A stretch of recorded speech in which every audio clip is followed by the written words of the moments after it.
আসসালামু আলাইকুম প্রিয় শিক্ষার্থী, সবাই কেমন আছো? আশা করি যে যেখান থেকে আমাদেরকে শুনতে পাচ্ছ এবং ক্লিয়ারলি দেখতে পাচ্ছ। একটু জানাবা যে আমার ভয়েস স্পষ্ট শোনা যাচ্ছে কিনা এবং আমাকে ক্লিয়ারলি দেখতে পাচ্ছ কিনা। পাশাপাশি আরেকটা বিষয় জানাবা, সেটা হচ্ছে বাংলাদেশের কোন জেলা থেকে তুমি আমাদের সাথে যুক্ত হয়েছো, এই বিষয়টা আমাদেরকে জানাতে অবশ্যই ভুলবা না। আমরা একটু দেখবো যে আমাদের কোন কোন বন্ধু আমাদের সাথে আজকের ক্লাসে যুক্ত হয়েছে। যারা এখনও যুক্ত হওনি তারা দ্রুত যুক্ত হবা। পাশাপাশি তোমার ফ্রেন্ডসদের মধ্যে যারা আছে, যারা এখনও যুক্ত হয়নি, তাদেরকে একটু মেনশন করে নিবা, যেহেতু এই ক্লাসটা তোমাদের সকলের জন্য অনেক বেশি গুরুত্বপূর্ণ। আশা করি যে সবাই ক্লাসে যুক্ত হয়ে যাবে ইনশাআল্লাহ। সবাই একটু যুক্ত হও। Good, thank you. অনেকে জানাচ্ছ যে যুক্ত হচ্ছ, ভালো লাগছে বিষয়টা। ঠিক আছে, ওয়েলডান একটু জানাবা যে কোথা থেকে কে কোত্থেকে আমাদের সাথে যুক্ত হয়েছে। সবাই একটু জানাও, একটু দ্রুত জানাও সবাই।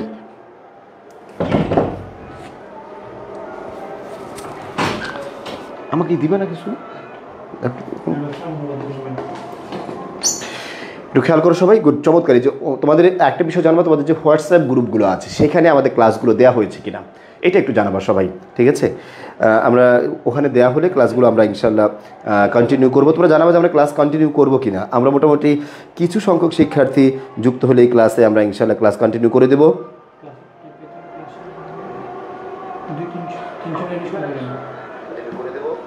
জি, ক্লাস অলরেডি আমরা দেখতে পাচ্ছি 1.5 শতাধিক শিক্ষার্থী ক্লাসটা দেখছে।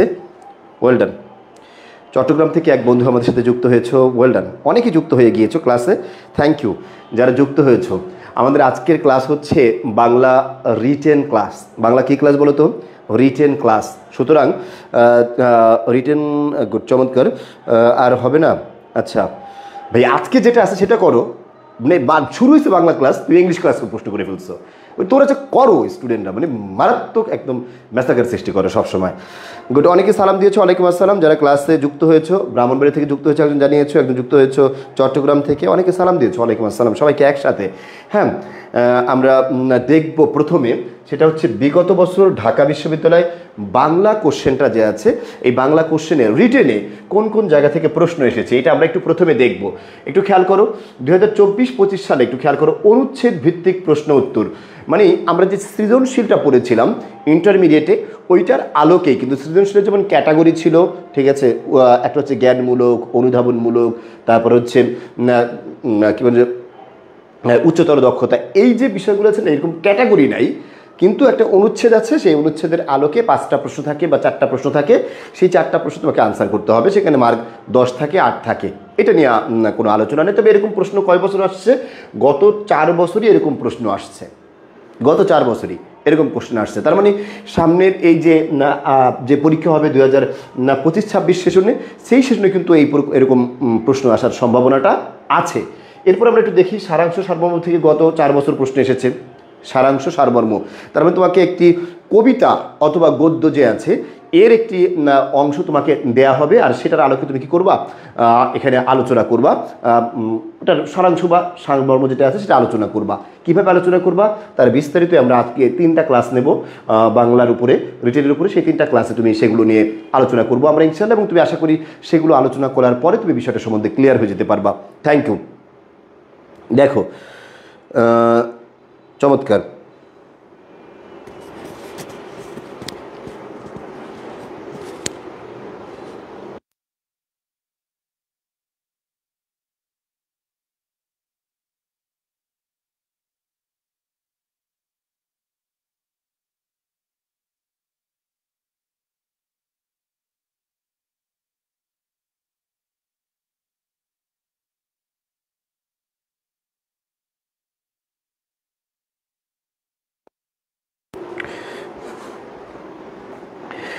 Good, thank you. দেখো সবাই আশা করি যে শুনতে পাচ্ছ এখনও, ওয়েলডান। এরপর আমরা একটু দেখবো হচ্ছে বাংলা বানান এবং অপপ্রয়োগ থেকে 2 বছর 2টা প্রশ্ন এসেছে। একটা হচ্ছে 2022-23 সালে এবং 21-22 সালে, এই 2টো বছরই আমরা দেখি এখান থেকে প্রশ্ন এসেছে। ঠিক আছে, এরপর একটা বিষয় খেয়াল করে দেখো তো, ব্যাকরণিক শব্দ শ্রেণী যে আছে, অর্থাৎ ব্যাকরণিক প্রশ্ন যেটা আছে, অর্থাৎ ব্যাকরণিক শব্দ শ্রেণী কি? বিশেষ্য, বিশেষণ, ক্রিয়া, সর্বনাম, এগুলো আইডেন্টিফিকেশন অথবা এগুলো খুঁজে বের করা। এই টপিকটার উপরে একটা প্রশ্ন এসেছিল, দুইটা প্রশ্ন এসেছিল আমরা দেখতে পাচ্ছি। একটা হচ্ছে 2021-22 সেশনে এই প্রশ্নটা এসেছিল।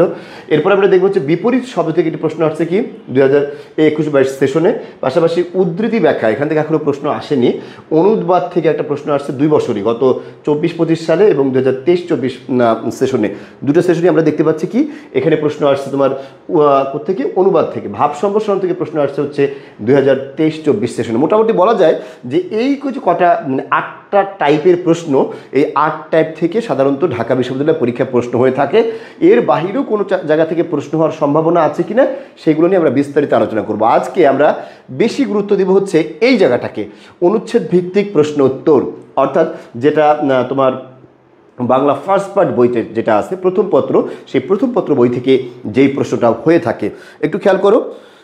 হ্যাঁ, চমৎকার। দেখো আমরা তাহলে এই যে আলোচনাটা যে আছে না, এই আলোচনাটা আমরা কন্টিনিউ করবো ইনশাআল্লাহ। আমরা দেখতে পাচ্ছি এরপরে ইংলিশের প্রশ্নটা আছে, আমরা আলোচনা করবো না। আমরা লিখিত পরীক্ষার প্রশ্ন এখানে তোমাদেরকে আমরা আলোচনা শুরু করব, মানে আমরা মূল আলোচনা শুরু করেছি।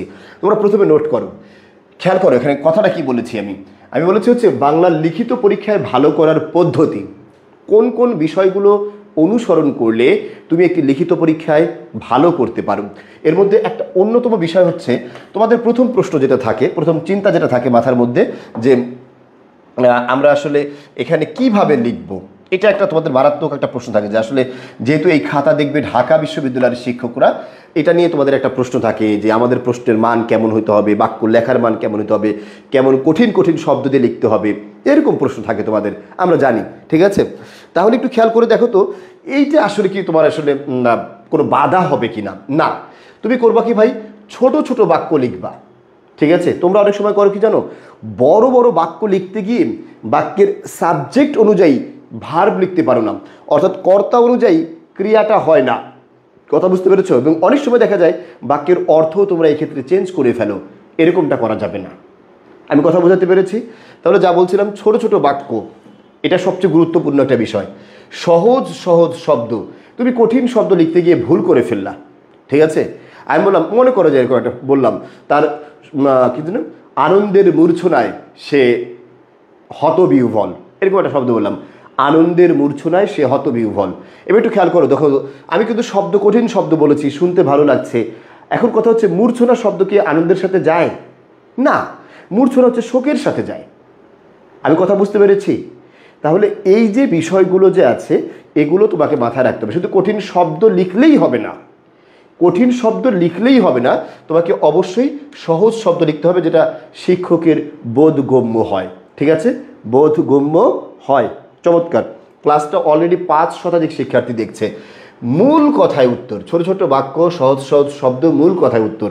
এখানে একটা বিষয় খেয়াল করবা। ঠিক আছে, আমি তোমাকে এই জায়গাটা আগে নোটিস করবো, এই জায়গাটা সবাই মার্ক করো। তোমরা দেখতে পাচ্ছ আশা করি, কারো দেখতে সমস্যা হচ্ছে কিনা সেটাও জানাবা। ঠিক আছে, কালকে আমাকে পিডিএফ দেয়নি, আচ্ছা আচ্ছা ঠিক আছে, থ্যাংক ইউ। চমৎকার। সবাই যে যে কথাগুলো বলছো কোনো সমস্যা নেই, ফ্রেন্ডদেরকে মেনশন করো, ক্লাসে নিয়ে আসো। যেহেতু খুবই গুরুত্বপূর্ণ একটি বিষয় হচ্ছে বাংলার লিখিত নিয়ে তোমাদের অনেক সমস্যা। আশা করি আমরা 3টা ক্লাস নেব। এই 3টা ক্লাস দেখার পরে, 3টা ক্লাস করার পরে তোমার এই সমস্যাগুলোর মোটামুটি একটা বৃহৎ অংশ কেটে যাবে, খেয়াল করো। তাহলে বলছিলাম যত মার্ক তত মিনিট, এই জিনিসটা একটু খেয়াল করো। এই জায়গাটা খুবই গুরুত্বপূর্ণ। ঢাকা বিশ্ববিদ্যালয়ের পরীক্ষায় তুমি আটকে যাবা, রিটেনে আটকে যাবা, অন্যতম কারণ হচ্ছে সময়। এই সময়ের কারণে টাইম তোমাকে আটকে দিবে, বুঝতে পারছো? কারণ হচ্ছে রিটেন মার্ক কত, এটা হচ্ছে 20 মার্ক, টাইম কত, 22 মিনিট। মনে রাখবা এই 22 মিনিটের মধ্যে 2 মিনিট তোমার প্রশ্ন পড়তে চলে যাবে। তাহলে 20 মার্ক 20 মিনিট। মনে রাখবা যত মার্ক, খেয়াল করো, যত মার্ক তত মিনিট লিখবা। আমার কথা বুঝতে পেরেছো? মনে করো, একটু ভালো করে খেয়াল করো, একটা প্রশ্নের মার্ক হচ্ছে কত, একটা প্রশ্নের মার্ক হচ্ছে 2। 2 মার্কের একটা প্রশ্ন দিয়েছে, 2 মার্কের একটা প্রশ্ন দিয়েছে যে বিগত স্বৈরাচার সরকার পালিয়ে যাওয়ার চিত্রটি উপস্থাপন করো। 2 মার্ক। কত মার্ক? 2 মার্ক। তুমি করবে কি, 2 মার্ক মানে হচ্ছে তোমার মাথায় রাখতে হবে 2 মিনিটের মধ্যে আমার লেখা শেষ করতে হবে। এনি হাউ 2 মিনিটের মধ্যে লেখা শেষ করতে হবে। কেন? আমি তোমাকে বারবার বলছি, একটু খেয়াল করো। মনে করো 2 মার্কের একটা প্রশ্ন তুমি লিখছো কয় মিনিট? 3 মিনিট। কয় মিনিট? 3 মিনিট। আরেকটা 2 মার্কের প্রশ্ন তুমি কয় মিনিট লিখছো? 3 মিনিট। আরেকটা 2 মার্কের প্রশ্ন 3 মিনিট। খেয়াল করছো? এর মানে হচ্ছে তুমি আরেকটা প্রশ্ন লিখছো কয় মিনিট? 2 মিনিট বা 3 মিনিট। আরেকটা প্রশ্ন লিখছো 3 মিনিট। এবার একটু খেয়াল করো, তুমি প্রশ্ন আনসার করছো কত, মাত্র 10 মার্ক আনসার করছো, আর তোমার টাইম চলে গেছে কত, 3 5 15। খেয়াল করছো, তুমি চাইলেও আর 5 মার্কের বেশি আনসার করতে পারবে না। তাহলে 10 আর 5 কত হলো, একটু খেয়াল করো, 10 আর 5 হচ্ছে 15 মার্ক। মানে তুমি 15 মার্ক পুরো আনসার করতে পারবে না, তুমি সর্বোচ্চ আনসার করতে পারবা 12 মার্ক। কত মার্ক বলো তো, 12 মার্ক।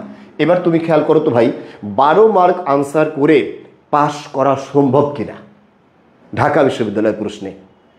চান্স পাওয়া এবং ভালো করা তো অনেক পরের বিষয়, পাস করা সম্ভব কিনা এখানেই বেশিরভাগ স্টুডেন্টরা ধরা খায়। বুঝতে পেরেছো? তুমি করবা কি, তোমাকে সবসময় প্র্যাকটিস করতে হবে এই জিনিসটা, যে টাইম ফ্রেম ধরে সবসময়, মোবাইল আছে তোমার কাছে, তুমি করবা কি, মোবাইলের স্টপ ওয়াচ চালু করবা। স্টপ ওয়াচ চালু করে সেই প্রশ্নের ধরে প্রশ্ন ধরবা, স্টপ ওয়াচ চালু করবা, যে 2 মার্কের একটা প্রশ্ন 2 মিনিটের মধ্যে লেখা শেষ করবো। এনি হাউ, আমি কথা বুঝাতে পারছি? Any how. সবাই কথা কি ক্লিয়ার? গুড, চমৎকার। হ্যাঁ, সি ইউনিটের যারা আছো তাদের জন্য একটু আলাদা করে বলবো, টেনশন নেওয়ার দরকার নেই, তাদের তো প্রশ্নের প্যাটার্ন আলাদা আছে, এটা বলবোই। বি ইউনিটের যারা আছে তারাও করো, সি ইউনিটের যারা আছে তারাও করো, কারণ সি ইউনিটের যারা আছো তারাও প্রায় সবাই বি ইউনিটে বিভিন্ন বিশ্ববিদ্যালয়ে পরীক্ষা দেয় যেগুলোতে রিটেন আছে, ঢাকা ইউনিভার্সিটির সহ। সুতরাং তোমাদের জন্য এই ক্লাস সবার জন্য গুরুত্বপূর্ণ বিষয়টা। তাহলে আমি বলো, এবার আমাকে প্রথম আনসার দাও, ঢাকা ইউনিভার্সিটির রিটেনে উত্তরণের জন্য প্রথম বাধা কি? সবাই একটু আনসার করো, তারপরে আমরা যাবো ইনশাল্লাহ। ঢাকা বিশ্ববিদ্যালয় রিটেন পরীক্ষায় উত্তরণের জন্য সর্বপ্রথম বাধা কি? দেখি আমি এই কথাটা তোমাদেরকে ক্যাচ করাতে পেরেছি কিনা, খাতায় নোট করো। সর্বপ্রথম বাধা কি? কমেন্টে আমাকে একটু জানাবা। গুড, চমৎকার, অনেকেই জানাচ্ছ আমি দেখতে পাচ্ছি, থ্যাংক ইউ যারা জানিয়েছো। প্রথম যে জানাবে তার নামটা আমি উল্লেখ করতে চাচ্ছি। এত শিক্ষার্থীর মধ্যে প্রায় 5 শতাধিক শিক্ষার্থী বন্ধুরা আমাদের সাথে ইতোমধ্যে যুক্ত আছেন। তোমাদের কাছে অনুরোধ থাকবে, যেহেতু এই গুরুত্বপূর্ণ ক্লাসটি তোমার জানা যতগুলো গ্রুপ আছে সবগুলো গ্রুপে দিয়ে দাও, প্লাস তোমার নিজের টাইমলাইনেও দিয়ে দাও, কারণ তোমার সকল ফ্রেন্ডরাই প্রায় অ্যাডমিশনের জন্য প্রস্তুতি নিচ্ছে। গুড। সর্বপ্রথম আমি যেখানে আনসারটা পেয়েছি তার নাম হচ্ছে শেফা আক্তার। শেফা আক্তার বলেছেন সময়। ঢাকা বিশ্ববিদ্যালয় রিটেন পরীক্ষা উত্তরণের জন্য প্রথম বাধা কি বলতো?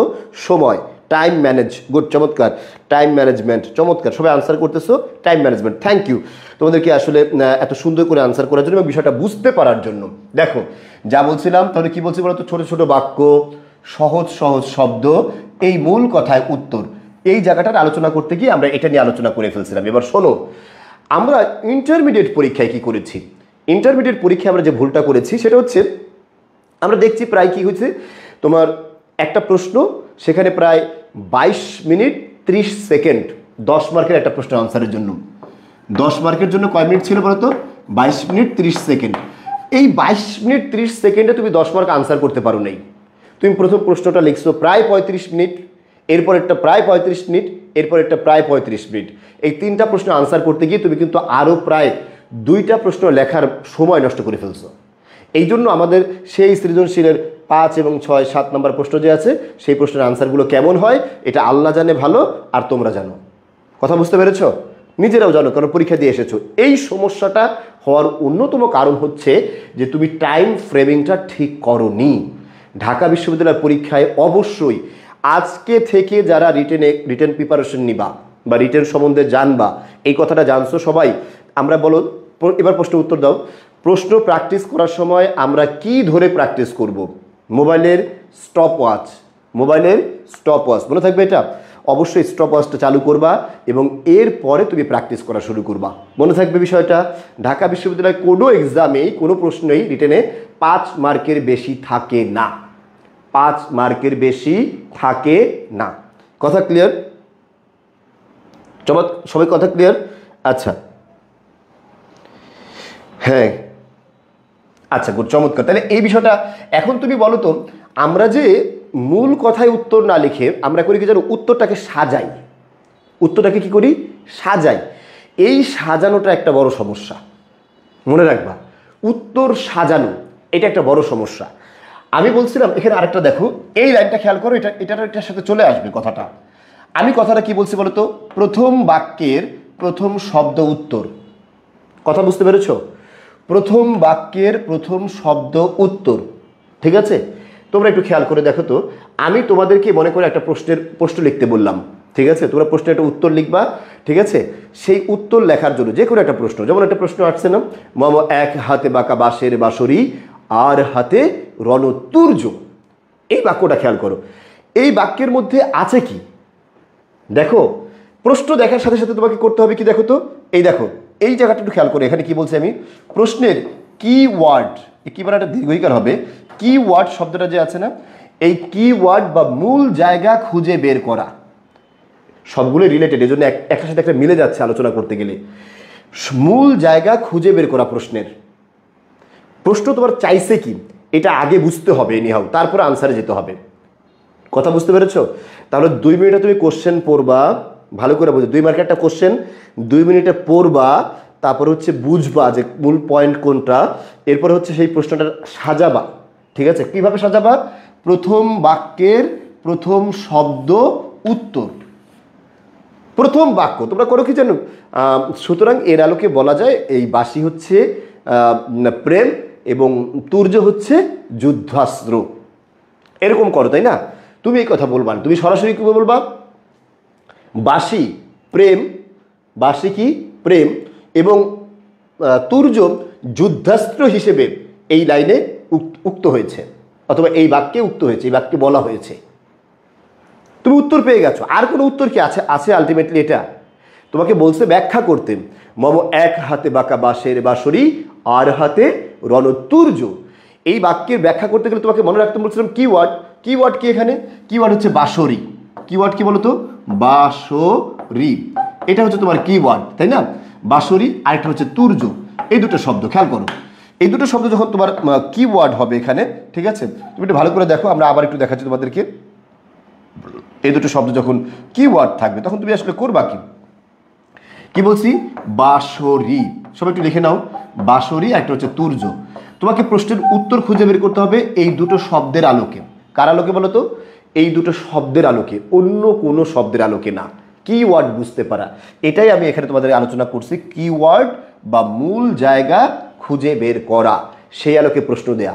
তাহলে তুমি খেয়াল করবা, উত্তর লিখবা কি দিয়ে, উত্তর শুরু করবো হচ্ছে এই দুটো শব্দকে ব্যাখ্যা করে, প্রথম বাক্যের প্রথম শব্দ উত্তর। আমার এই কথা বুঝতে পারছো কিনা? যদি বুঝতে পারো তাহলে সবাই লিখবে আলহামদুলিল্লাহ অথবা ইয়েস, আলহামদুলিল্লাহ অথবা ইয়েস। ঠিক আছে?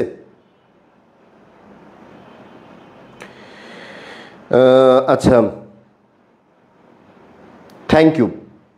সবাই সবাই একটু বুঝাও যে এই জিনিসটা বুঝতে পারছো কিনা, প্রথম বাক্যের প্রথম শব্দ উত্তর। ঠিক আছে? তুমি কিছুতেই এরকম বলতে যাবে না যে, এখানে আরেকটা বিষয় অনেকেই পরামর্শ দেয় তোমাকে, তুমি লিখবা এরকমভাবে কি জানো, বাংলা সাহিত্যের বিদ্রোহী কবি হিসেবে খ্যাত কাজী নজরুল ইসলাম রচিত 1921 সালে প্রকাশিত বিদ্রোহী কবিতা থেকে আলোচ্য লাইনটি নেওয়া হয়েছে, যেখানে বাসিকে প্রেমের একই সাথে কবির প্রেম ও দ্রোহ দুটো সত্তা একই সাথে ফুটে উঠেছেন। বুঝতে পেরেছো? তোমার কথা হলো কি, মূল কথাটা কোথায় চলে গেল, মাঝে, প্রেম ও দ্রোহ। তাহলে তুমি একটু লিখতে পারো, ওই শব্দটা যদি তোমার কাছে প্রথম মনে হয়, মূল কথা মনে হয়, ওটা দিয়ে বাক্য রচনা করবা, বাক্যটা তৈরি করবা কিভাবে, প্রেম ও দ্রোহের চিত্রায়ন করতে, প্রেম এবং দ্রোহের রূপ ফুটিয়ে তুলতে, প্রেম এবং দ্রোহকে একই সুতায় গাঁথতে নজরুল আলোচ্য লাইনটি ব্যবহার করেছেন। কথা কি ক্লিয়ার? নজরুল বিদ্রোহী কবিতায় আলোচ্য লাইনটি বলেছেন,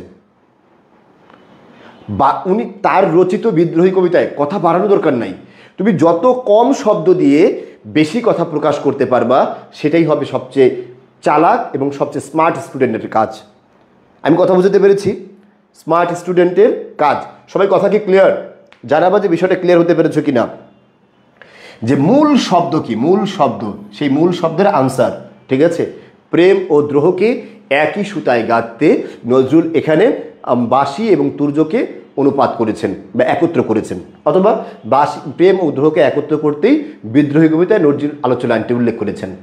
এবার তুমি কথাটা কি দাঁড়াইছো, শোনো শোনো কথাটা কি শোনো, বুঝাইছে বাঁশি, তুমি ব্যবহার করছো বাঁশির পরিবর্তে প্রেম, আর এখানে তুর্য তুমি ব্যবহার করছো দ্রোহ। তুমি তো একটা লাইন লিখে ফেলেছো, একটা লাইন লিখে ফেলছো না, লাইনটা লেখো সবাই, প্রেম ও দ্রোহ একই সুতায় গাঁথতে নজরুল বিদ্রোহী কবিতা আলোচ্য লাইনটি বলেছেন। লিখে ফেলেছো আশা করি। লিখে ফেললে এখন তো এখানে তো সে বলে নাই প্রেম এবং দ্রোহের কথা, ওই লাইনের মধ্যে বলছে কি, বাঁশরি এবং তুর্যের কথা। এখন তুমি এটার ব্যাখ্যায় যাও যে তুমি কিভাবেই কথাটা বুঝলা, বাঁশি বা বাঁশরি ভালোবাসা বা প্রেম, ভালোবাসার প্রতীক। কার প্রতীক বলো তো? ভালোবাসা বা সংস্কৃতির প্রতীক, অথবা শিল্প সংস্কৃতির প্রতীক। আর শিল্প সংস্কৃতি ভালোবাসার প্রতীক। তাই বাঁশি এখানে প্রেম, আর তুর্য যুদ্ধাস্ত্র, তাই যুদ্ধ হচ্ছে বিদ্রোহ বা দ্রোহের প্রতীক। কথা কি ক্লিয়ার? দুটো লাইনের ব্যাখ্যা চলে আসছে যে তুমি কিভাবে তুর্য দ্বারা তুর্য দ্বারা দ্রোহ বুঝছো আর বাঁশি দ্বারা প্রেম বুঝেছো। আশা করি ক্লিয়ার, সবাই বুঝতে পেরেছো বিষয়টা? আচ্ছা গুড। অধিকাংশ বলেছে ভাই 200% ক্লিয়ার এই জায়গাটা। সবাই ক্লিয়ার কিনা? আমি এটা একটা বাড়ি কাজ দেবো এবং এটা তোমাদেরকে জমা দিতে হবে কিন্তু এই আলোকে, ঠিক আছে? এই যে আরেকটা বিষয়, প্রাসঙ্গিক উত্তর লেখা, অপ্রাসঙ্গিক কথা না লেখা। অপ্রাসঙ্গিক কথা কি বলতো?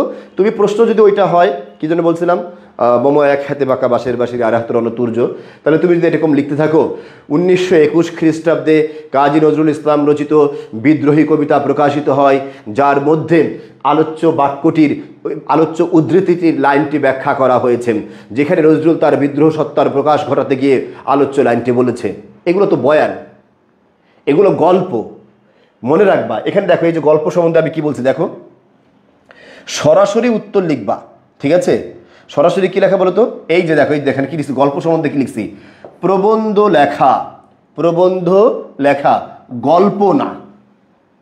ভালো করে বুঝবা বিষয়টা। উত্তরের মধ্যে কোনো গল্প বলা যাবে না।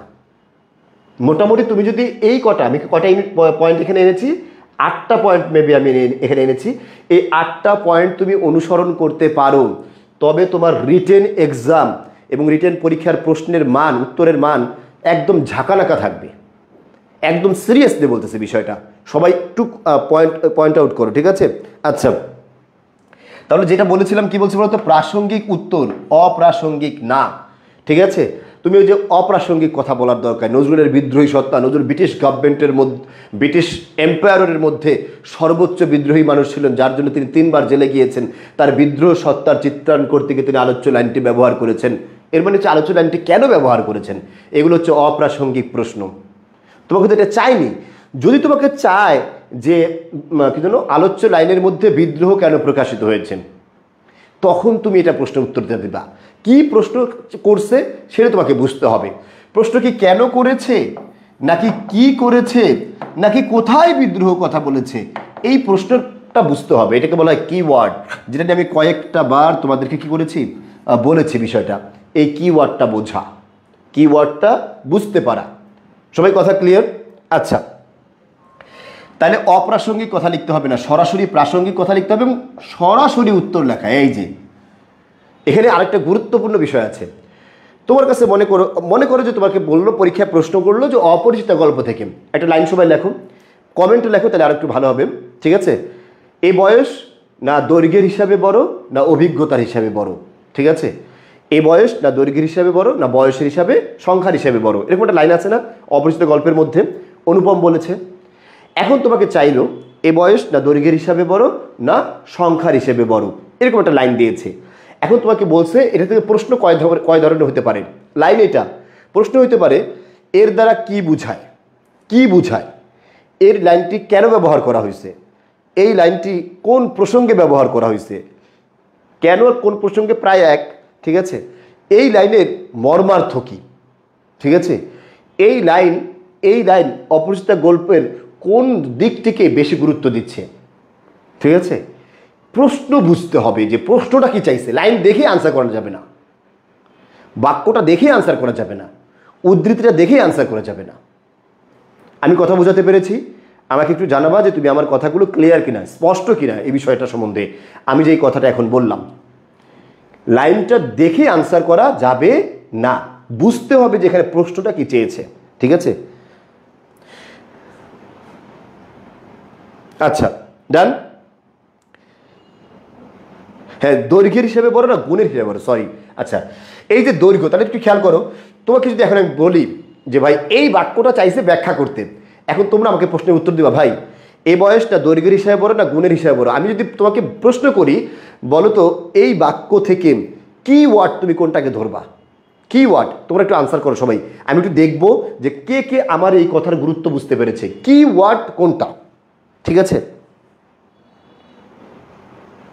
সবাই একটু দেখো। গুড, চমৎকার। প্রথম আনসার করেছে যে হৃদয় রানা, কিন্তু কি ওয়ার্ড ও বলেননি, কি ওয়ার্ডটা একটু জানতে চাচ্ছি। মারিয়া আফরিন মায়া, ঠিক আছে। হাফেজ তারেকুল ইসলাম, আচ্ছা। MD Imran Khan, good. একটু রিপিট করেন। কি রিপিট করব বলছি হচ্ছে ওই যে বাক্যটা যে আছে, এ বয়স না দৈর্ঘ্যের হিসাবে বড় না গুণের হিসাবে বড়, এখানে কি ওয়ার্ড কোনটা, ঠিক আছে স্যার অনেক দিন। আচ্ছা দেখো, থ্যাংক ইউ।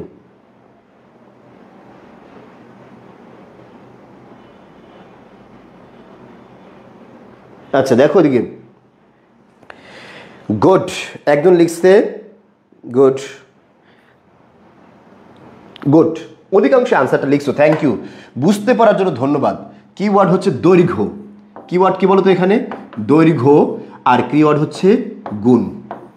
এই দুটো কথা হচ্ছে এই যে গল্পটা আছে, এই লাইনটা যে আছে, এই লাইনটার মূল কথা। দৈর্ঘ্য একটা কি বলছি বলতো? গুণ, তাই না? সবাই বুঝতে পেরেছো? দৈর্ঘ্য একটা, আরেকটা কি বলেছি বলতো? গুণ। এই দুটো শব্দই হচ্ছে এই লাইনের মূল কথা। দৈর্ঘ্য মানে কি? তার মানে এটা বয়সটা বেশি না, ঠিক আছে, এখানে বেশি অভিজ্ঞতা নেই। দৈর্ঘ্য মানে কি? যত বেশি বয়স হয় তত অভিজ্ঞতা বাড়ে। অভিজ্ঞতা বাড়লেই যে দক্ষতা বাড়ে এরকম কিন্তু নয়, এটা মাথায় রাখবা।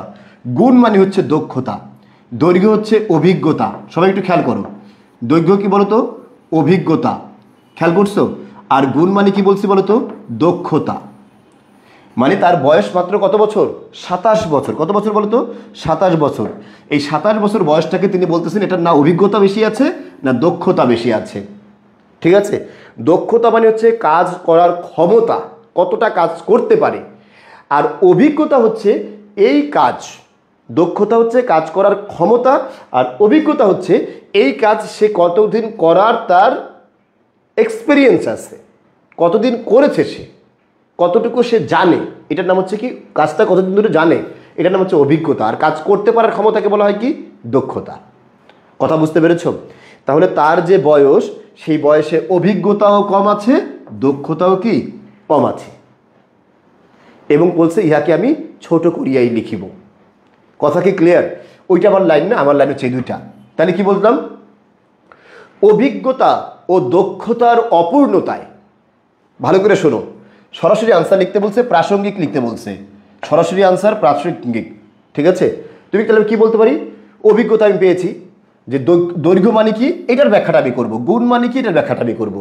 গল্প লিখবো না যে এই গল্পে অনুপম কল্যাণীকে বিবাহ করতে গেছেন এবং তার বিবাহ ভেঙে গেছে। এই যে গাল গল্প লিখবা না, মার কাটা, টোটালি মার কেটে যাবে। গাল গল্প লেখা যাবে না, গল্প বাদ। তোমার গল্প শোনার জন্য সে এই লেখে না। আর ওই অনুপম কি বিয়ে করতে গিয়ে বিয়ে করতে পারে না, সাকা খায় বেকা হয়ে গেছে, এই লাইন এখানে লেখা দরকার নেই। এই লাইন তো লেখক জানেই, এবং এক্সামিনার যে আছেন সেই স্যারও জানেন এটা। তাহলে তুমি কেন এই লাইন লিখতে যাবা? এটা লেখা যাবে না। তুমি কি লিখবা? যে এই যে দৈর্ঘ্য দ্বারা কি বুঝাইছে? অভিজ্ঞতা। গুণ দ্বারা কি বুঝাইছে? গুণ দ্বারা বুঝাইছে দক্ষতা। তাহলে তুমি লেখো, লাইনটা লেখো, অভিজ্ঞতা এবং দক্ষতার অপূর্ণতায়, অভিজ্ঞতা ও দক্ষতার অপূর্ণতাই আলোচ্য বাক্যের চিত্র। আলোচ্য বাক্যের চিত্র, লাইনটা লিখছো। আমি পুরোটা লেখা দেবো এই কথাটা, তাহলে তুমি বুঝবা যে আনসার কিভাবে টোটালি চেঞ্জ হয়ে যায়, ঠিক আছে। সবাই খাতায় লেখো, লেখা শেষ হলে ইয়েস লেখো। লাইনটা লিখলে কি লিখছো বলো তো? অভিজ্ঞতা ও দক্ষতার চিত্রায়নে আলোচ্য লাইনটি বলা হয়েছে। অথবা অভিজ্ঞতা ও দক্ষতার চিত্রায়নে রবীন্দ্রনাথ অপরিচিত গল্পে আলোচ্য লাইনটি বলেছেন, ঠিক আছে। লেখা শেষ, লাইনটি আশা করি। এরপরে যেহেতু এখানে অনুপমের বয়সের স্বল্পতা বুঝিয়েছে, তাই সে স্বল্প সময়ে অনেক অভিজ্ঞতা অর্জন করতে পারেনি এবং তার এই জীবনে সে তেমন কোনো মহান গুণও প্রকাশ করতে পারেনি যা তার দক্ষতাকে ভারী করবে। তাই বলা চলে, খেয়াল করছো বিষয়টা, যা তার দক্ষতাকে ভারী করবে। এই জীবনে তেমন কোনো মহান কাজও করতে পারেননি যা তার দক্ষতাকে ভারী করবে। কথা কি ক্লিয়ার?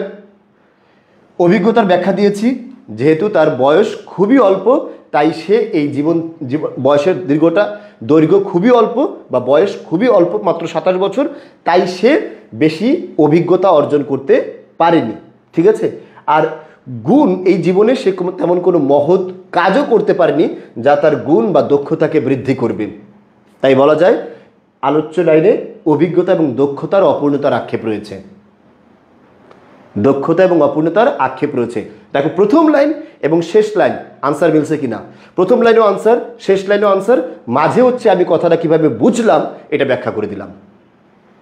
কে কে লিখতে পারছো এটা, যারা এই কথাটা পুরোপুরি লিখতে পারছো তারা একটু দয়া করে, যদি না লিখতে পারো তাহলে পেছনে আবার একটু ব্যাক দিয়ে নাও, ব্যাক দিয়ে কথাটা আবার লেখো, লিখে এটা একটু কমেন্ট করে জানাবা, ঠিক আছে?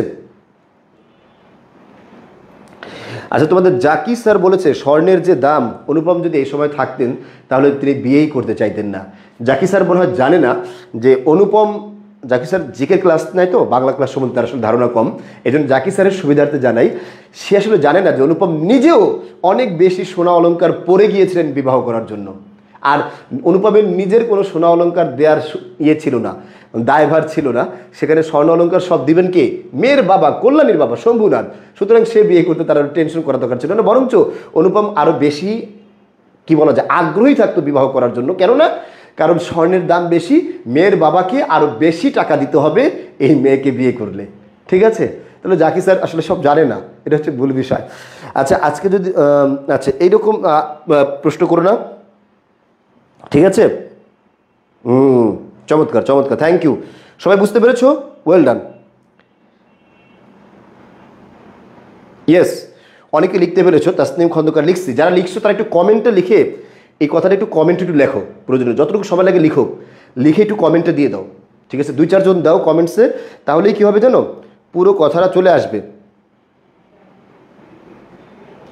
সবাই একটু লিখছো, 2-4 জন একটু কমেন্টেই কথাগুলো লেখো, প্রশ্নের উত্তরটা পুরোটা আমি যেটা লিখছি। প্রথম আবার বলি, অভিজ্ঞতা ও দক্ষতার অপূর্ণতাই রবীন্দ্রনাথ অনুপম গল্পের এই লাইনে উল্লেখ করেছেন। সহজ কথা, আমি আনসার চলে আসছে।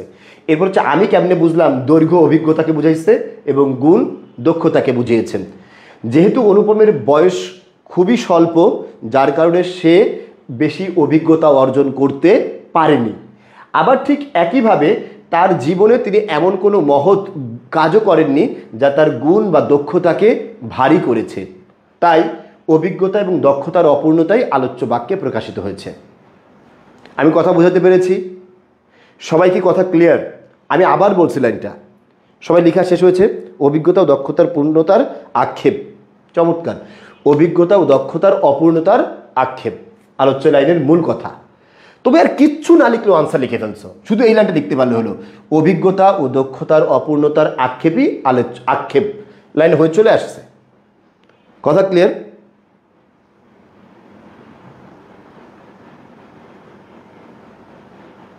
আচ্ছা,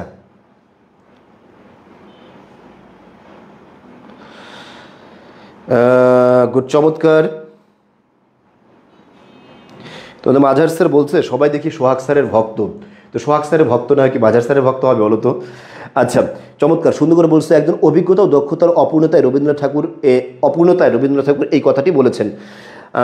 আচ্ছা আচ্ছা, থ্যাংক ইউ। তোমরা অনেকেই ফালতু কমেন্ট করতেছো, এগুলো আমার কাছে খুব অপছন্দনীয়। যারা আমার ক্লাস রেগুলার করো তারা জানো এগুলো আমি পছন্দ করি না। কাজের কমেন্টটা করো পারলে, ঠিক আছে? কেউ এটা পারো নাই, ঠিক আছে? গুড, চমৎকার, অনেকেই এটা কমেন্টগুলো করেছো। স্যার আরেকবার বলেন। আরেকবার কতবার বলবো ভাই একই কথা? আচ্ছা, আক্ষেপ। এরপর আরেকটা বিষয় বলছিলাম হচ্ছে প্রবন্ধ লেখা, গল্প না লেখা। এটা বলছো বিষয়টা। গল্প কি, তুমি যে শুরু করলা এখান থেকে প্রশ্ন চাইছে এটা, এ বয়স না দৈর্ঘ্যের হিসাবে বড় না গুণের হিসাবে বড়, তুমি আনসার করলে এরকমভাবে যে অনুপম এখানে খুব যৌতুক নিয়ে বিয়ে করতে গিয়েছিলেন কল্যাণীকে, কিন্তু কল্যাণীর বাবা যৌতুকের টাকা দিতে পারেননি এবং তাকে অপমান করে বিবাহ আসর থেকে সরিয়ে দিয়েছেন। এর নাম হচ্ছে গল্প বলা। এর নাম কি বলা বলো তো? গল্প বলা। এবার বলো, আমি কিছুক্ষণ আগে এই লাইনটার যে ব্যাখ্যা বলেছিলাম সেখানে কোনো গল্প আছে? নাই, কোনো গল্প নেই। সেখানে আছে কি? সেখানে আছে পরিপূর্ণ আনসার। আনসার বাদে অপ্রাসঙ্গিক কোনো কথা সেখানে নেই। আমি কথা বোঝাতে পেরেছি? হ্যাঁ, আচ্ছা। জুন পেইড ব্যাচ হলে যে ধমক মারতেন সেটা আমরা বুঝি। আচ্ছা, ঠিক আছে ঠিক আছে, থ্যাংক ইউ, চমৎকার। সবাই আশা করি এটা সবাই লিখতে পেরেছো। তাহলে প্রবন্ধ লেখা যাবে না, প্রবন্ধ লিখতে হবে, গল্প লেখা যাবে না, ঠিক আছে? উক্ত গল্পে কথকের অকার্যকতার বয়সের চিত্র রয়েছে। খুব চমৎকার, ভিন্নভাবে বলেছে রবীন্দ্রনাথ ঠাকুর। আচ্ছা, ঠিক আছে, ওয়েল ডান।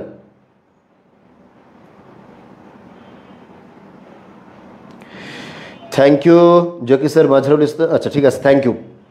আমরা বলবো এরপরের কথাটা খেয়াল করি। এরপর আছে হচ্ছে নাম পুরুষের ক্রিয়ায় লেখা। এটা একটা বড় বিষয়, ঠিক আছে? কোথায় লেখা বলো তো?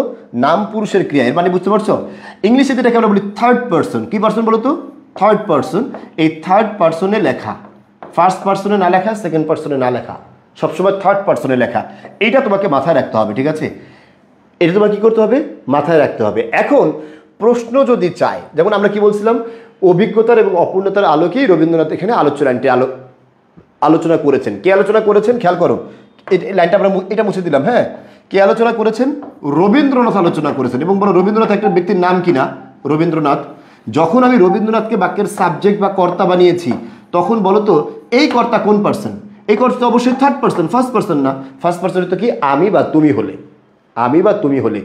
এখন পরীক্ষায় প্রশ্ন আসে না তোমার মতামত দাও, এরকম প্রশ্ন চাই কিনা? তোমার মতামত দাও, ঠিক আছে? এই কথার আলোকে তোমার মতামত দাও। সেটা তুমি আসলে কিভাবে করবা, এটা হচ্ছে আমাদের আলোচনার বিষয়। তোমার মতামত যখন চাবে তখন তুমি শুধু ফার্স্ট পার্সনে লিখবা। কোন পার্সন? ফার্স্ট পার্সন, ঠিক আছে? কিন্তু তারপরও ফার্স্ট পার্সন লিখবা কোন কথাটা?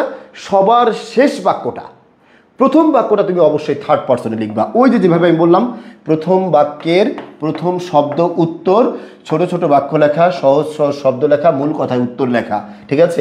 প্রাসঙ্গিক উত্তর লেখা, অপ্রাসঙ্গিক না লেখা, সরাসরি উত্তর লেখা, সরাসরি উত্তর লেখা, ঘুরিয়ে পেঁচিয়ে না, সরাসরি উত্তর লেখা, ঠিক আছে? আচ্ছা, ডান। আচ্ছা ঠিক আছে, দেখো থার্ড পার্সনে লেখা, ওয়েল ডান। আচ্ছা, এরপর একটা বিষয় হচ্ছে কি লেখে? প্রবন্ধ না লেখা, প্রবন্ধ লেখা, গল্প না লেখা, নাম পুরুষের লেখা, যতবার তত মিনিট লেখা, এটা আমরা আলোচনা করেছি। প্রশ্নের কি ওয়ার্ড আলোচনা করা। তোমরা কিন্তু কেউ মনে হয় ওই প্রশ্নের উত্তরটা এখনো কমেন্টে লিখে দাও নাই। কেউ কি আছো লিখে দিচ্ছ কমেন্টে? কেউ কি লিখে দিয়েছিলাম? আচ্ছা ঠিক আছে, থ্যাংক ইউ। সবাই কথা বুঝতে পেরেছো? এবার আমাকে বলো এইটুকু কথা কেউ বোঝো না এমন কেউ আছো কিনা, বা এখান থেকে মোটামুটি কতটুকু ধারণা পেয়েছো রিটেন লেখা সম্বন্ধে? মোটামুটি তুমি আগে যা জানতা সেই ধারণাটাকে আমি পুরোপুরি চেঞ্জ করে দিতে পারছি কিনা আমাকে একটু জানাবা সবাই। এবং তোমার নিজের কোনো কমেন্ট থাকলে জানানোর বিষয় থাকলে সেগুলো আমাকে জানবা, ঠিক আছে? আচ্ছা আচ্ছা, ডান। আমাকে একটু জানাবা সবাই সবাই সবাই জানাবা যে এই কথাটুকু পুরোপুরি বুঝতে পেরেছো কিনা, এবং এটার দ্বারা তোমার রিটেন লেখার যে আগের মানসিকতা সেটা আমি চেঞ্জ করতে পারছি কিনা, ঠিক আছে? বুঝতে পারছি sir, thank you, done done done sir. 18% মোটামুটি ধারণা উল্টায় গেছে, চমৎকার। আচ্ছা জি স্যার, আলহামদুলিল্লাহ।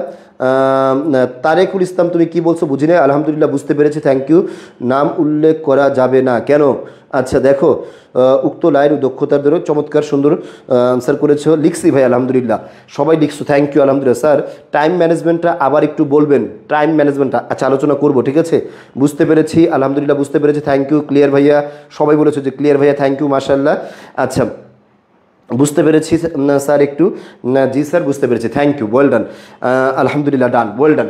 আমাকে মানে মোটামুটি এখানে এটা নিয়ে আর কারো কোনো প্রশ্ন আছে কিনা? এখন কেউ প্রশ্ন করে নেই, প্রশ্ন করেন দেখি একজন প্রশ্ন করলো কিনা। 100% ক্লিয়ার হতে পেরেছে, থ্যাংক ইউ, চমৎকার, ভালো লাগছে। আগের মানসিকতা অনেকখানি পরিবর্তন হয়ে গেছে লেখার ধরনের, চমৎকার, থ্যাংক ইউ। এটাই আমি চেয়েছিলাম। লেখার শেষে রিভিশন দিব কখন? কিসের রিভিশন আবার? আজীব রে ভাই, এটা কি তোমার বাচ্চার পরীক্ষা নাকি তুমি রিভিশন দিবা? টাইম কোথায় তোমার? এখন আগে ভয়টা কেটে গেছে, আচ্ছা ঠিক আছে। এবং একটা মজার বিষয় বলি, যারা মনে করতেছো যে কঠিন শব্দ, বড় বড় বাক্য অনেক ডায়নামিক করে লিখতে হবে, এরকম যারা চিন্তা করতেছো তারা কিন্তু কট খেয়ে যাবে বেশি, কারণ এগুলো করতে গেলে তুমি সময় হারিয়ে ফেলবা। এবং মজার বিষয় বলে রাখবে, ঢাকা ইউনিভার্সিটির টিচাররা অনেক সহজ সরল, খুবই ভদ্র, খুবই ভালো।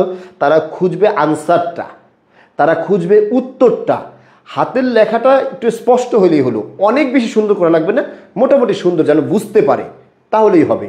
কথা ক্লিয়ার? এগুলো নিয়ে তোমাদের ঝামেলা আছে।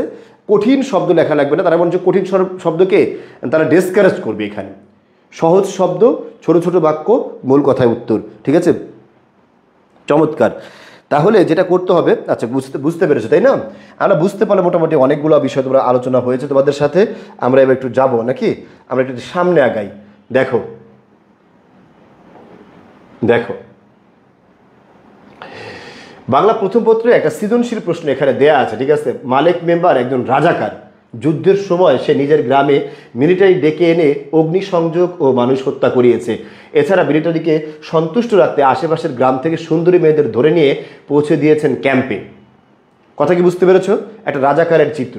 আচ্ছা, আমরা এটা নিয়ে আমরা আজকে আলোচনা করব না। আজকে আলোচনা করব হচ্ছে বাংলা প্রশ্ন কয় টাইপের হয়। দেখো একটা, দেখো আমরা একটু সহজ করে তোমাদেরকে একবার দেখাচ্ছি। একটা হচ্ছে সৃজনশীল প্রশ্ন হবে। কীভাবে বলো তো? সৃজনশীল প্রশ্ন হবে, ঠিক আছে।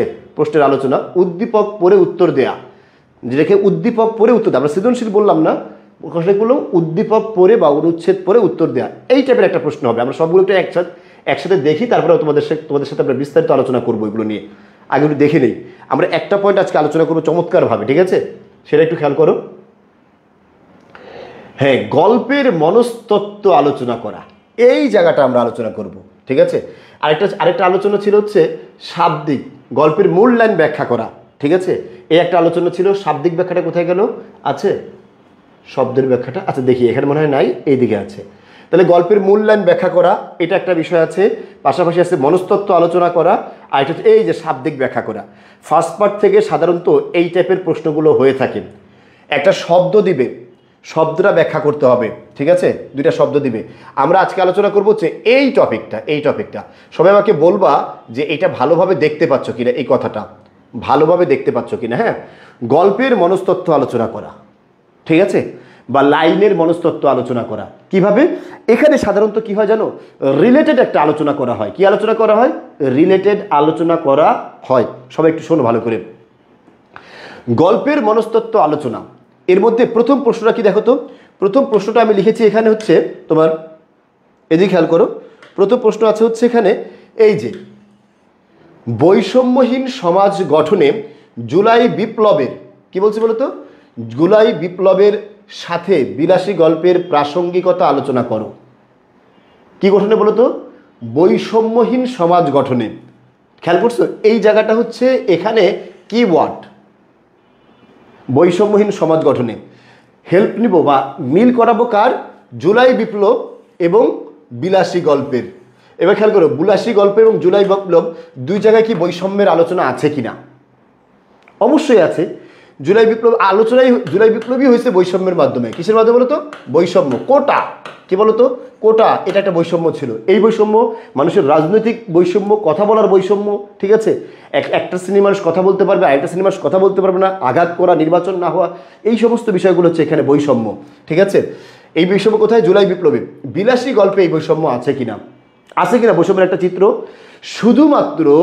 শুধুমাত্র বেদের মেয়ে হওয়ার কারণে, মালোপাড়ার মেয়ে হওয়ার কারণে, সাপুরের মেয়ে হওয়ার কারণে একজন কায়স্থকে বিবাহ করা সত্ত্বেও তার স্বামী বাড়ি থেকে তাকে টেনে হেঁচড়ে বের করে দেওয়া হয়েছে নিচু জাত বলে। তাহলে এখানে জাত্যাভিমান বিষয়টা আছে কিনা, জাতিতে ভেদাভেদ আছে কিনা, যেটা আমাদের জুলাই বিপ্লবে যে আন্দোলনটা হয়েছিল, মুক্তিযোদ্ধা আর অমুক্তিযোদ্ধা এই দুটো শ্রেণীকে বিভক্ত করে ফেলা হয়েছিল। মুক্তিযোদ্ধাদের জন্য কোটা রাখা হয়েছিল, অমুক্তিযোদ্ধাদের জন্য কোনো কোটা থাকবে না, ঠিক আছে। এই যে বিভেদ তৈরি করা হয়েছিল, এই বিভেদ এখানে, এই বিভেদিত বৈষম্য বিলাসী গল্পেও এরকম একটা বৈষম্যের চিত্র আছে কিনা? অবশ্যই আছে। আমার কথা কি ক্লিয়ার? তাহলে ভালো করে খেয়াল করো, এই দুটো বৈষম্য যে আছে, বৈষম্যের চিত্রায়ন বা মিল দেখান, ঠিক আছে।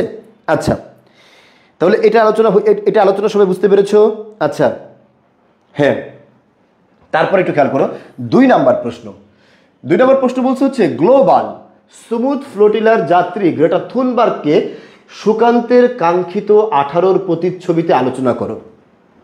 সবাই কথা কি বুঝতে পারছো? প্রশ্ন খেয়াল করছো? কত স্মার্ট প্রশ্ন। গ্লোবাল স্মুথ ফ্লোটিলা, এটা মানে হচ্ছে ওই যে ইসরায়েল যে আমাদের ফিলিস্তিনকে অবরুদ্ধ করে রেখেছে, এই অবরুদ্ধ গাজায় ত্রাণ নিয়ে প্রায় 44টি নৌকা বা জাহাজের বহর, প্রায় 500 জন মানুষ সেখানে যাচ্ছেন। সেখানে যাওয়ার পথে তাদেরকে বাধা দেওয়া হয়েছে এবং এই 500 জন যে মানুষ যাচ্ছেন তাদের মধ্যে একটা মেয়ে আছে, ওর বাড়ি হচ্ছে সুইডেনে, সুইডিশ নাগরিক, ওর নাম হচ্ছে গ্রেটা থুনবার্গ। কি নাম বলো তো? Greta Thunberg. এই গ্রেটা থুনবার্গকে সেখানে বাধা দেওয়া হয়েছিল একবার, তারপরেও তিনি আবার যাওয়ার চেষ্টা করেছেন। তার বয়স কত? 19 বছর বয়সী সে।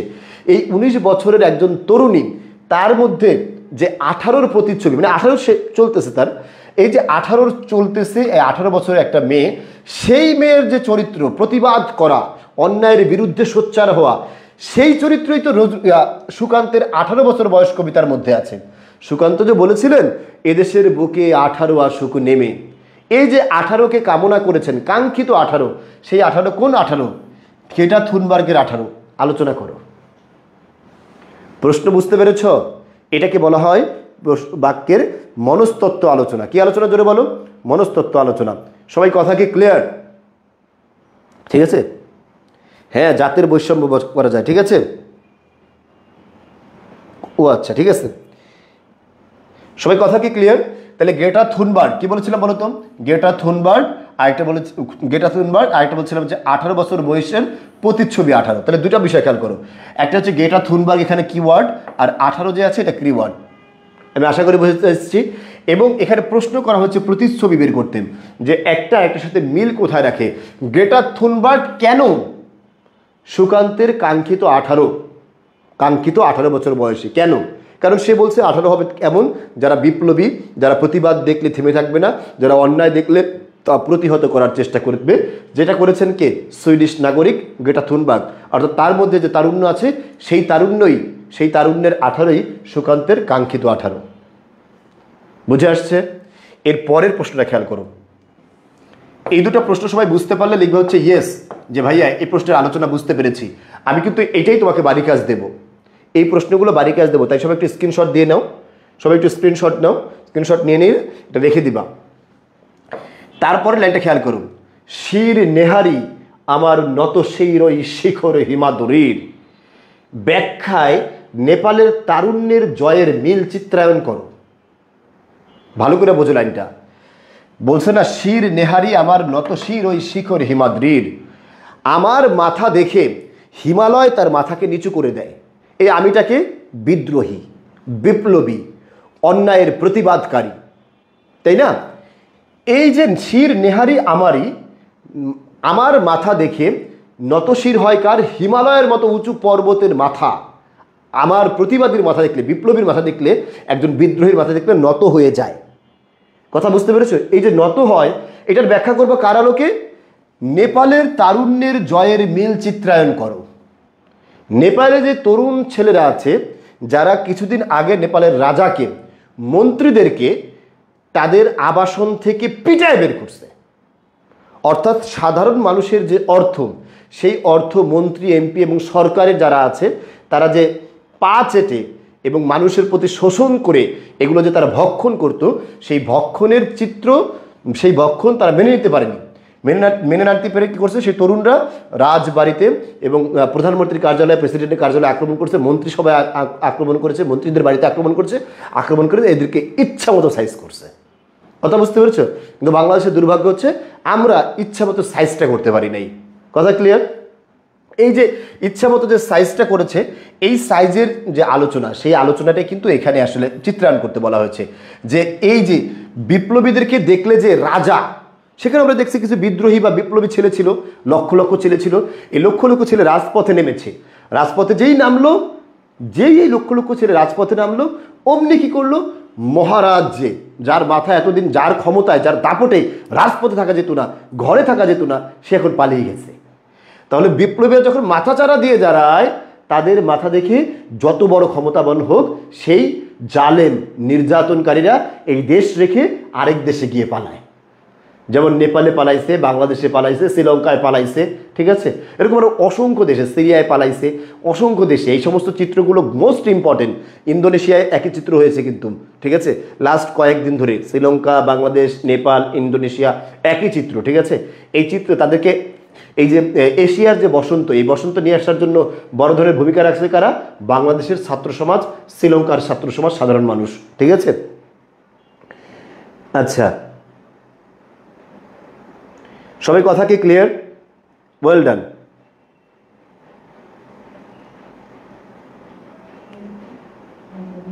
আচ্ছা, ওয়েল ডান।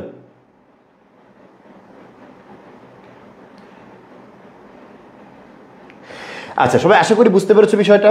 তাহলে শির নেহারি আমার নত শির, ওই শিকর হিমাদ্রির আলোকে নেপালের তারুণ্য জয়ের মিল চিত্রায়ন করো। তাহলে আমরা মোটামুটি একটু আমাকে জানাবা যে বুঝছি ভাইয়া, থাকলে অনেক অনেক কিছু।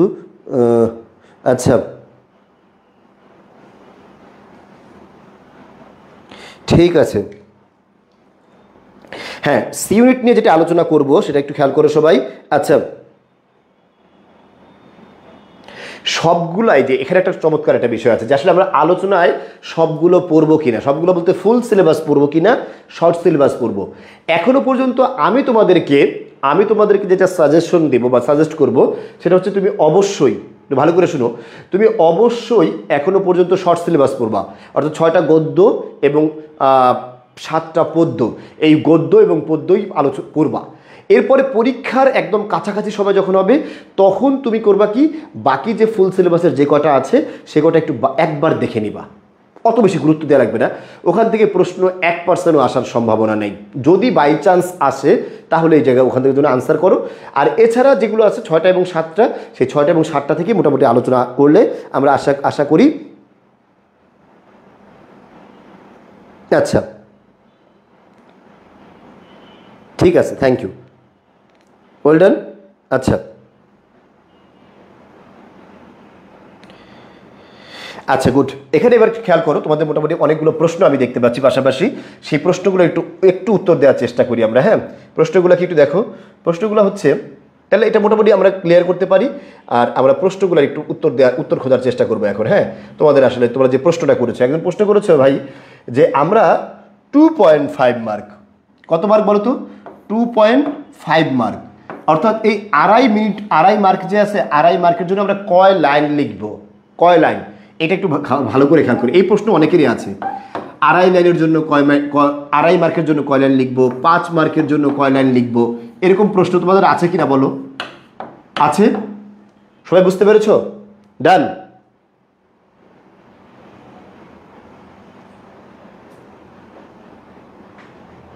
আচ্ছা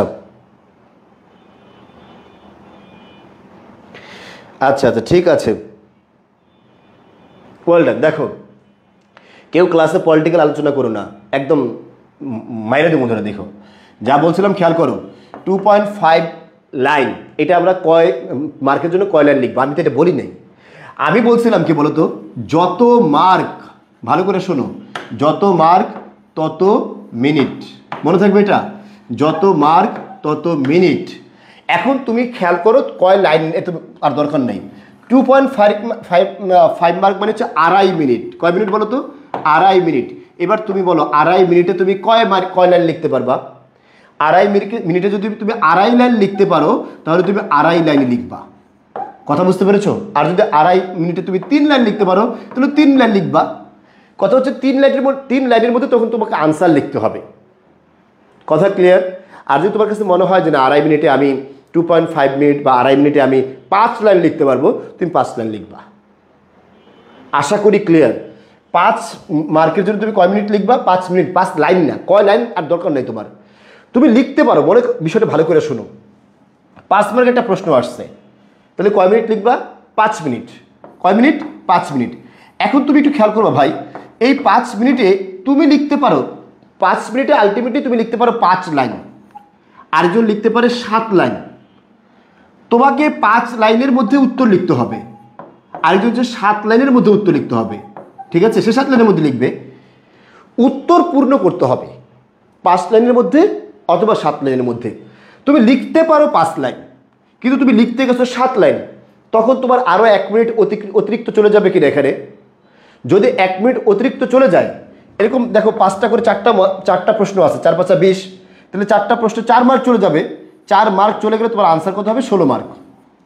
সেই পিছিয়ে গেলে তুমি অবশ্যই 20 মার্ক পুরোপুরি আনসার করতে হবে। ঠিক আছে? ঠিক আছে, আচ্ছা গুড, চমৎকার। মোটামুটি এই প্রশ্নের উত্তর পেয়েছো যে আমরা আসলে কত মার্কের জন্য কত লাইন লিখবো। আমি লাইনের কথা বলবো না, আমি বলবো হচ্ছে তুমি কত মার্কের জন্য কত মিনিট লিখবা।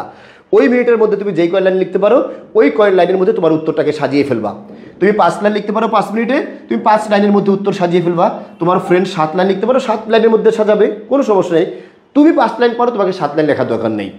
মনে রাখবা ঢাকা ইউনিভার্সিটিতে কি পরিমাণ লিখছো তার উপরে ভিত্তি করে তোমাকে মার্ক দেওয়া হবে না। মার্ক দেওয়া হবে তুমি মূল আনসারটা লিখতে পেরেছো কিনা, আনসারটা পরিপূর্ণ লিখতে পেরেছো কিনা, সাজিয়ে লিখতে পারছো কিনা, মূল কথা লিখতে পারছো কিনা, নাকি খামাখাই বাড়াইছো, গাল গল্প লিখছো আনসার না লিখে, এটা তোমাকে দেখবে। কথা ক্লিয়ার?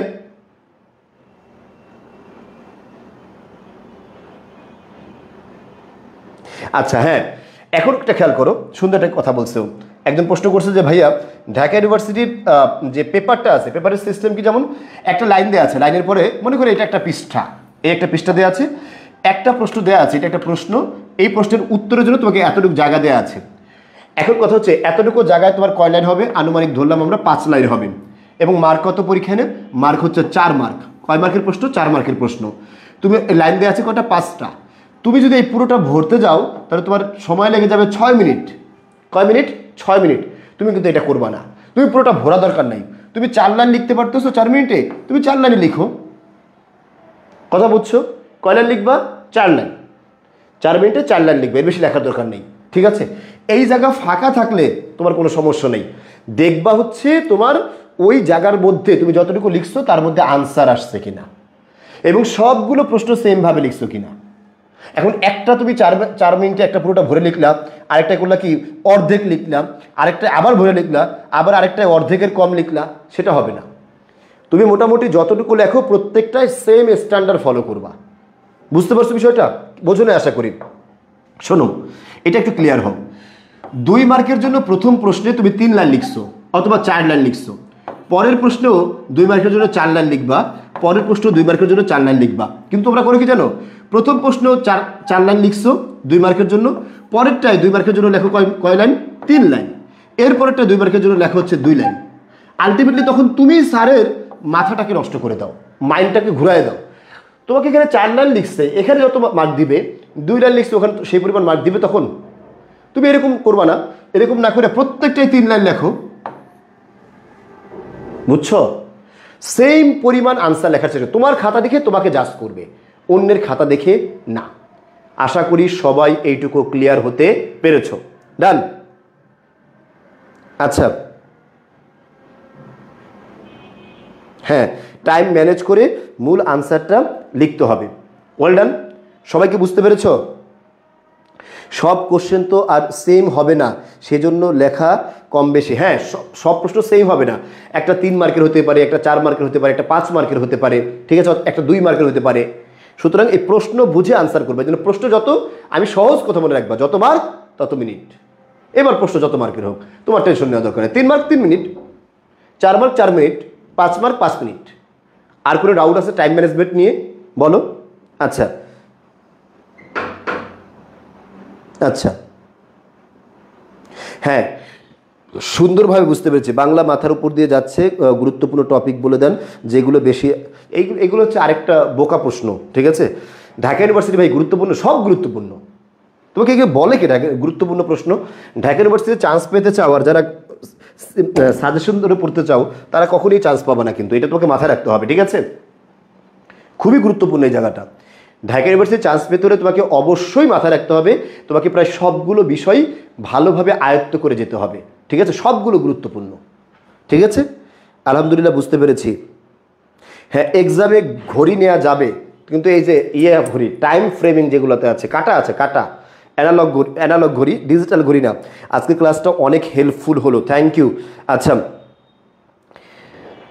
আমরা ইনশাল্লাহ এখন শেষ করব ক্লাসটা। একটু আমাকে বলো তোমাদের আর স্পেসিফিক করুন। হ্যাঁ আচ্ছা, আরেকটা বিষয় তোমাদের জন্য গুরুত্বপূর্ণ এবং সুখবর আছে আমাদের পক্ষ থেকে। রেজাল্ট পরবর্তী ব্যাচ, তোমাদের ফ্রেন্ডদের মধ্যে যারা এখনো আমাদের কোর্সে ভর্তি হয় না, যারা ভর্তি হয়েছো তারা একটু আগে জানাও। আমাদের কোর্সে যারা ভর্তি হয়েছো তারা মোটামুটি, আমরা বিশেষ করে অন্য ক্লাস দরকার, যেহেতু বাংলা হচ্ছে, বাংলাটা বলো। বাংলা ক্লাসে আমরা আসলে কিভাবে পড়াই তোমরা একটু বলো। আমাদের পড়া নিয়ে তোমাদের কোনো কমপ্লেন আছে কিনা? আমি যে পড়াই, ঠিক আছে, কিভাবে পড়াই এটা কোনো কমপ্লেন আছে কিনা, এবং পড়ায় তোমরা সন্তুষ্ট কিনা, তোমরা আমার পড়ানোটা বোঝো কিনা। এভরি ওয়ান নান সিঙ্গেল যে কেউ এরকম যদি থাকো যে বোঝো না, সেও এখানে পাবলিকলি কমেন্ট করো, ঠিক আছে? যে না ভাই আপনি ভালো পড়ান না, আপনি ভালো করে বুঝান না। যদি কেউ থেকে থাকো তাহলে সে বলো। আর এই ফাঁকে আমি একটু তোমাদেরকে একটু একটা ইনফরমেশন জানাচ্ছি। আগে একটা গুরুত্বপূর্ণ ইম্পর্টেন্ট বিষয় আছে, সেটা জানাচ্ছি, ঠিক আছে? আচ্ছা, সবাই কথা কি ক্লিয়ার? আমি পেইড ব্যাচে, যারা পেইড ব্যাচের আছো তাদেরকেই বলতেছি আমার ক্লাসগুলো কেমন হয়, বাংলা কিভাবে পড়াই, খুঁটে খুঁটে ধরে ধরে একদম বিশ্লেষণ করে, মানে এরকমভাবে তোমাকে অন্য কেউ পড়িয়েছে কিনা জীবনে সেটাও তুমি বলবা, ঠিক আছে? এগুলো সব বলবা, মানে বাংলা সম্বন্ধে তুমি একটু বলো, ঠিক আছে? আচ্ছা, যে আমাদের ক্লাসগুলো কেমন হয় সেটা একটু তোমরা বলো। আর সেকেন্ড আলোচনা হচ্ছে আমরা করছি এই যে আমরা পড়াই, যদি তোমরা একটু তোমাদের ফ্রেন্ড যারা আছে, যারা এখনো ভর্তি হয় না তাদের উদ্দেশ্যে, যে তোমাদের ফ্রেন্ড যারা আছে ওদের কাছ থেকে জানো, জানার পরে তারপর একটু আমাদের ক্লাসে ভর্তি হওয়ার জন্য, এই যে রেজাল্টটা হবে, রেজাল্ট পরবর্তীতে তোমাদের জন্য আমরা একটা সুযোগ রেখেছি। রেজাল্ট পরবর্তীতে অল্প কয়েকদিন থাকবে ঢাকা বিশ্ববিদ্যালয় পরীক্ষার, সেই অল্প কয়েকদিনের মধ্যে তোমাদের জন্য, কেবল তোমাদের জন্য একটা পূর্ণাঙ্গ সিলেবাস, একটা পূর্ণাঙ্গ A to Z, ওরা যেমনটা পেয়েছে ঠিক একই রকম A to Z একটা ক্লাস, A to Z একটা আলোচনা আমরা তোমাদেরকে দিব, ঠিক আছে? একটা কোর্স নিয়ে আসতেছে, সেই কোর্সের ক্লাস শুরু হবে কবে? আগামী 18ই অক্টোবর থেকে, না? হ্যাঁ, আমরা দ্রুত শুরু করব। কেন? তোমাদের জন্য কিন্তু সময় বেশি থাকবে না। 18 অক্টোবর আমরা মনে হয় সর্বোচ্চ 18 অক্টোবর পর্যন্ত ভর্তি নেব, এরপর হয়তো ভর্তি নিতে পারবো না। কেন? কারণ হচ্ছে আমাদের শুরু করলে এটা শেষ করতে হবে। কথা ক্লিয়ার?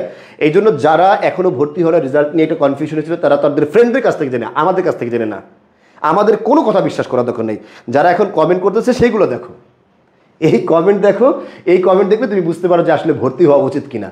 এর চেয়ে ভালো যদি পৃথিবীর কেউ পড়ায় তোমাদেরকে, তোমার কাছে মনে হয়, তুমি খোঁজ পাও যে এর চেয়ে ভালো পড়াইছে, ঠিক আছে, আমি আমার ক্লাসের গ্যারান্টি দিব, বাংলা ক্লাসের। আশা করি অন্যান্য ক্লাসগুলো সবই একই রকম হয়, কারণ আমি তো কমেন্ট দেখি, আমরা কমপ্লিমেন্ট দেখি তো সব। কিছুক্ষণ আগে জিকে ক্লাসের মধ্যে আমি ঢুকে গিয়েছিলাম, ঠিক আছে? খালি কমেন্টগুলো দেখে তোমরা তারপরে ভর্তি হয়ে যেও। সরাসরি ওপেনলি আলোচনা করলাম, ওপেনলি, ঠিক আছে?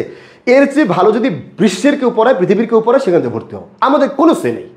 কিন্তু আল্লাহর হস্তে আমার কথা থাকবে একটা, তোমরা অবশ্যই যেখানেই ভর্তি হও সুযোগ খুঁজে, সুযোগ মতো খুঁজে কোন জায়গাটা ভালো, কে ভালো পড়ায়, কারা ভালো পড়ায়, এটা দেখে তারপরে ভর্তি হও। আমাদের থেকে জেনে না, স্টুডেন্ট থেকে জেনে, আমাদের কমেন্ট বক্স দেখে। কথা বুঝতে পেরেছো? তাহলে আশা করি সবাই ইনশাল্লাহ, যারা এখনো ভর্তি হও না, নিজেদের ফ্রেন্ডদের মধ্যে যারা আছো, বিশেষ করে আমাদের স্টুডেন্ট যারা আছো, তাদের কাছে একটা অধিকার নিয়ে বলছি, তোমাদের ফ্রেন্ডদের মধ্যে যারা ভর্তি হয় নাই কিন্তু তারা ভর্তি হতে চাচ্ছে, তাদেরকে অবশ্যই আমাদের পেইড ব্যাচ, নতুন যে কোর্স আমাদের আছে সেই কোর্সে ভর্তি করিয়ে দাও। তোমাদের রেফারেন্স দিয়ে ভর্তি হলে আমরা অবশ্যই সেক্ষেত্রে তোমাদের জন্য আরেকটু সুযোগ রাখার চেষ্টা করবো। আমি অনুরোধ করব আমাদের স্টুডেন্ট যারা আছে রেফারেন্স দিয়ে ভর্তি করলে অবশ্যই একটু সুযোগ দিয়ে আর কি স্যার, ঠিক আছে? স্যারও রাজি হয়েছে, আশা করি ইনশাল্লাহ তোমরা সবাই থাকবা। ওই যে দেখছো একজন বলছে ভাইয়া ইংরেজি এমসিকিউতে খুবই ভালো পড়িয়েছে এখানে, থ্যাংক ইউ। দেখছো বাংলা ক্লাস ইংরেজির ভালো না বলে পারতেছে না। কথা বুঝতে পেরেছো?